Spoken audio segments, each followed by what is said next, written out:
Hello, my name is Tamika Tads here to do a presentation on understanding psychological stress. Introduction. Psychological stress occurs when we view environmental demands as exceeding our capacity to cope with the stress, and therefore the psychological and physiological responses arise. There are two types of psychological stress: moderate and chronic stress. Moderate stress. Moderate stress is when it can increase alertness and enhance performance. What that means is that sometimes we get motivated. When we've got moderate stress, we get motivated to do a bit more and to improve our status where we are in the level of stress. While chronic stress is some stress that builds up over time, and it is compounded by maybe things happening over and over again and being unable to cope and leading to chronic stress as the things build up in our lives. Categories of psychological stress. They are generally categorized in three categories: major life events, daily hassles, and chronic stress. Major life events could be like disasters which exceed coping mechanisms and lead to acute stress reactions. This is self-explanatory, that things can happen in our life that accumulates and then it causes that stress. Unaddressed later becomes post-traumatic disorder. An example could be like maybe something has happened in our lives but we've not sought help, and then it compiles up and then leads to a post-stress traumatic disorder. Examples include loss of a job, divorce, and death. Daily hassles. Daily hassles could be like maybe you've lost your keys, traffic jams, or even preparing for exams and things like that. Chronic stress could be things like it's stress that lingers over time, like we said. Maybe, gradually increasing stress like financial pressure, bills, debt, exam pressure. It affects sleep patterns and cycle through poorer coping strategies and worsen health.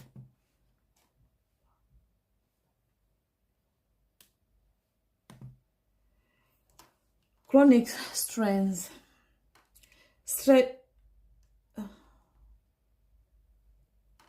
We've already gone through that. Effects of major psychological stressors. Stress affects many dimensions: psychological, cognitive, emotional, behavior, and performance and productivity. So what that means, it affects our aspects of life. If not sorted out, these things can occur. Psychological impacts. Chronic elevation of cortisol can lead to lower immune system responses, high blood sugars,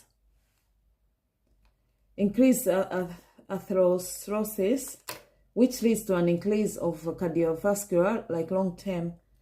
High allostatic load has been associated with accelerated cellular aging, higher incidence of chronic diseases including type 2 diabetes.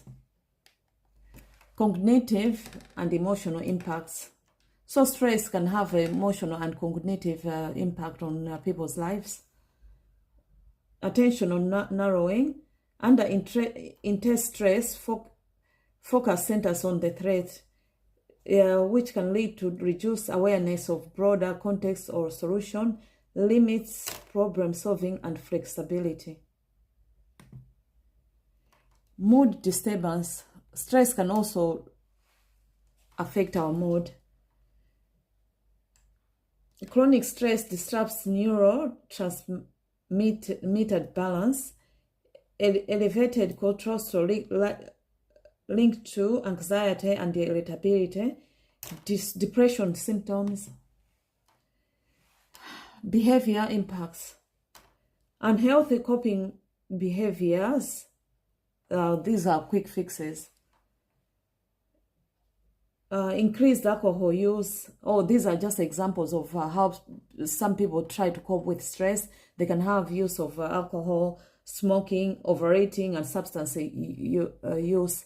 And these things are sometimes how people find ways how to cope with stress when they don't have help and they don't have any ways of coping with it. May offer temporary, this kind of stress can offer temporary relief, but it's not long-term solution. So addiction, it can lead to addiction. That's why some people are depressed. I mean, they're addicted to drugs. Maybe it started off with stress, and that was their way of coping with stress, and now they've become addicted to drugs or alcohol. Infectious diseases through use of maybe using each other's needles and stuff. Yeah. Performance and productivity, burnout syndrome, caused by chronic academic and occupational stress. Key symptoms: emotional exhaustion, depolarization, cynicism, reduced personal accomplishment. Coping strategies to mitigate stress. So these are some of the things that we need, mechanisms that we need to mitigate stress. Use of variety of problem-focused strategies, emotional-focused strategies, adaptive style strategies, and social mind-body supports. Problem-focused coping, time management and planning. So you have to break task into smaller chunks. That way you don't feel overwhelmed and you can cope better. Instrumental support, delegate responsibilities. Some people they are too stressed because they want to be perfect and they are not able to delegate the work. So sometimes it's better to just ask for help and delegate some of the work so that you're not overwhelmed. Emotional focused strategies, relaxation techniques, cognitive reappraisal, things like that. Adaptive lifestyle strategies can be physical activities like going to the gym, just engage in physical exercise and stuff like that. Nutrition and sleep hygiene, eating balanced diet and having enough sleep. Social and mind-body approaches, emotional support.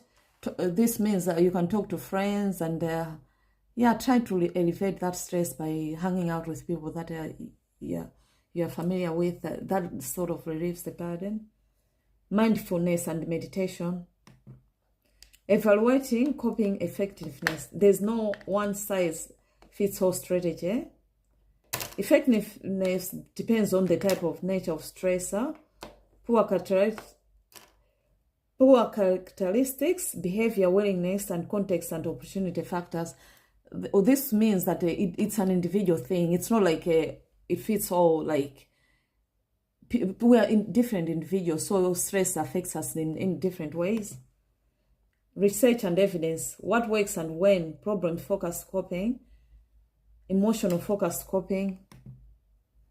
Limitations and maladaptive strategies. So there are researchers that are trying to find out how to cope with stress and integrative coping approaches. This is just an example of how you can cope with stress using some of the things in your life. In conclusion, from all major life events and daily hassles and chronic stress, there are three sources of psychological stress: affect, range, international, and external type of psychological. So it just means that stress affects us in different ways, and we have to find ways how to cope with stress so that it doesn't linger.